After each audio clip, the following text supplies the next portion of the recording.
Hello everyone, it's Arto back with another NFL draft video. In this video, I will talk about the top 10 picks in the 2022 NFL draft. I'm going to do all 32 picks, but I'm going to split it in 3 parts. So this is picks 1 to 10. So with the first pick in the draft, the Jaguars took Travon Walker, which would have been a surprise about 2 or 3 months ago, but his stock was rising high,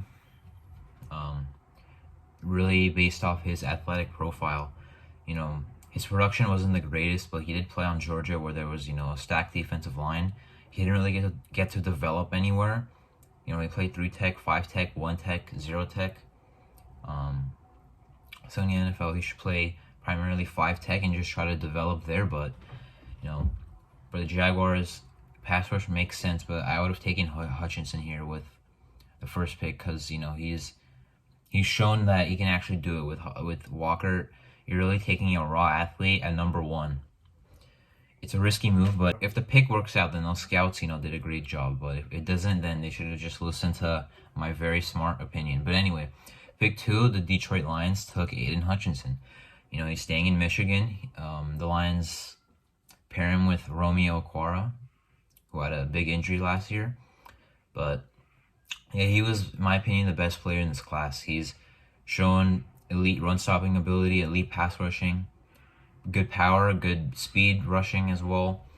He really did it all. The only worry that teams might have about him is that he didn't really do much until his senior year. But in his senior year, he looked unstoppable. Even though people point out that Georgia game, people also pointed out that LSU game again for AJ Terrell, his final game in college. But he's having a great career so far. So I don't think you should judge him off of his last career game.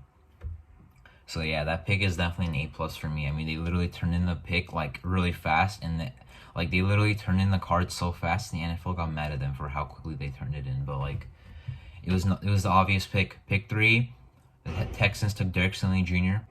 There was late talk that he would actually go top 3. Lovie Smith, their head coach, really wanted him for that defense, and he does end up going top 3 as he's a number 3 overall pick.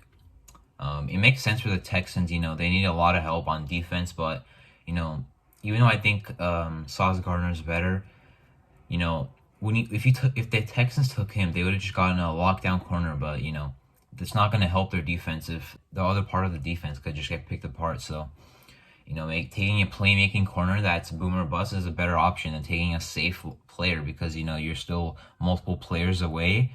So might as well get a player that might get some turnovers and help your offense on short fields. Pick 4, the Jets took Gardner. So for them, that's a great pick. They don't need help desperately in the secondary. I think he might struggle right away, but I think eventually he will end up being a lockdown corner. Pick 5, the Giants took Kayvon Thibodeau. Now, watching his film, he wasn't as impressive as some people were saying that he was. Really, comparing him to Hutchinson, he wasn't making as many plays as Hutchinson was. He had 2 really good games that I watched of him, and those are both at the end of the games when the game was on the line. So sure, he came in clutch, but he didn't really do much for the rest of those 2 games I'm talking about. And the other games I watched of him, he didn't do anything at all. I don't want to say he didn't do anything, but he didn't have much of an impact as you would have thought for the guy that was projected to be the number 1 overall pick for a couple years now.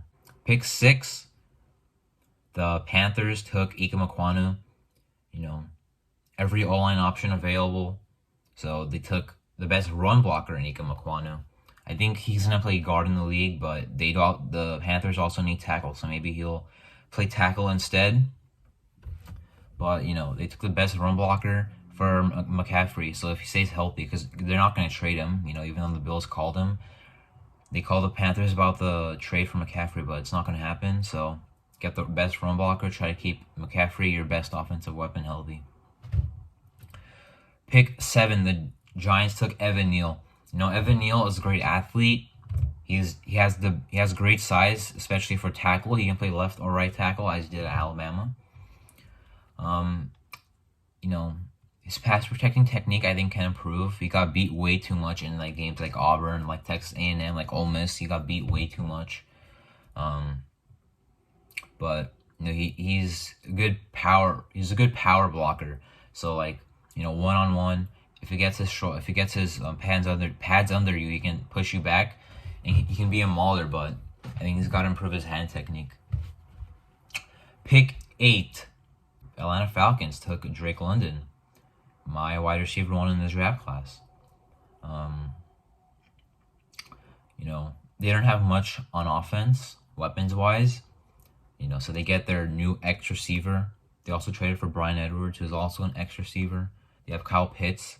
They re-signed Cordero Patterson, running back / kick returner / receiver / athlete, I guess. But with them not having much certainty at the QB spot, Mariota, they got Desmond Ridder. Might as well, I guess, think that if they just get the biggest guys out there, they can just catch anything. I guess that's their thing. That's what they're thinking. But I like this pick because he is my wide receiver 1 in this class. But for the Falcons, I feel like it would have made sense to take a more all-around player, like maybe Garrett Wilson. Because if you want a wide receiver 1 in this class, you shouldn't have took Drake London. You should have took a Garrett Wilson, more of a playmaker. At all 3 levels, he's more of a polished, player, all-around athlete. But that's their pick. Pick 9, the Seahawks took Charles Cross. He'll play left tackle for them. He's the best pass protector in this class. When I was watching his film, I was more impressed by Charles Cross than I was for Ekwonu or Evan Neal, to be honest. So, he had like 250 run block snaps, I think, this past season, which is not a lot at all. But he was good when given the opportunity. He was in an air raid offense. But Seahawks also got Kenneth Walker. They have Chris Carson re-signed Rashawn Penny. I think that's what his first name is. And they still have Lockett and Metcalf. But they also have Drew Lock and Geno Smith. So who knows if they'll be running the ball or passing the ball more this season. But they definitely have a good pass protector at left tackle. Pick 10, the Jets took Garrett Wilson. They have Corey Davis, Elijah Moore. They lost Jamison Crowder. Denzel Mims is like not doing much at this point in his career.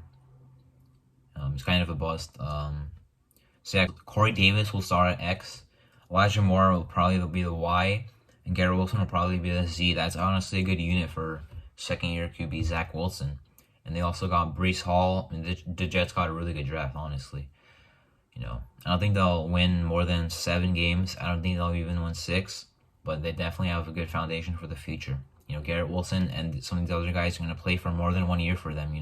It's about what they're going to look like in 3 years, not next year. But still a young division. Bills still have a lot of winning to do. Patriots still, with Belichick, are going to win. Without him, they might completely dip. I'm not sure. Dolphins are still there. They're still the worst team in the division. The Jets are. But overall, I'd give that pick a solid B+, maybe even an A, because it was the best player available, and they maybe got the best receiver there. Available, that is. So that was me talking about the top 10 picks of the 2022 NFL Draft. Thank you for watching.